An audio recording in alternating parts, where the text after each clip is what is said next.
O, di ba nabitin kayo sa intro? Hello pretty! For today's video ay binyag ng aking pinsan at first birthday.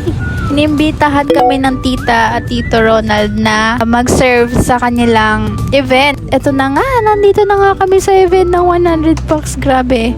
11:30 nag-start ang program. Nagpika-pika na sila. At di na rin kami kumuha ng tao dahil parang nga makatipid.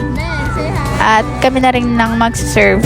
Si Red na lang ang nag-serve and then ako ay assistant niya for today's video. Ayan si Papa ang aming driver for today's video. Siya ang sumundo sa amin. Thank you Papa for the libreng service. Nakatipid kami. Natapos agad ang event. Nagmotor na lang kami pauwi. Shout out nga pala kay Tito Arnel galing Butuan. Usually mga guests nila ay galing Butuan at Tarlac. Share ko lang pala yung kwento namin ng tita ko.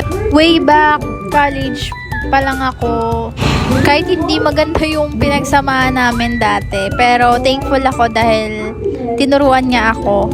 Kung hindi dahil sa pagiging stricta niya, pagturo niya sa akin ng pagiging malinis sa bahay, kaya na-apply ko ito sa aming negosyo. Kaya nagpapasalamat din talaga ako kay Tita Ta.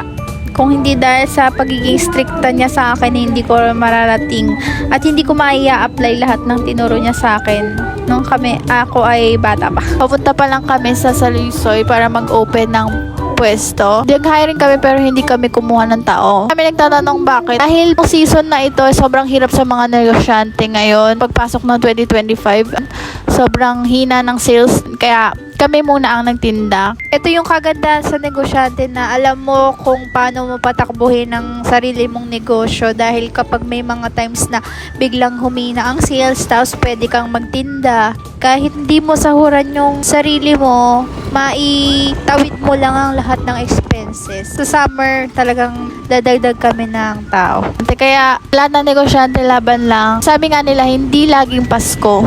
Kaya itong season mahirap man sa atin, pero ipaglaban natin, patuloy natin ang lahat ng pinagod at sinakripisyo natin sa ating negosyo. Darating din ng time na gagaan din ang lahat ng sinakripisyo at pinagod natin. Kaya yun lang for today's video. Thank you for watching. Follow us for more. Laban mga negosyante.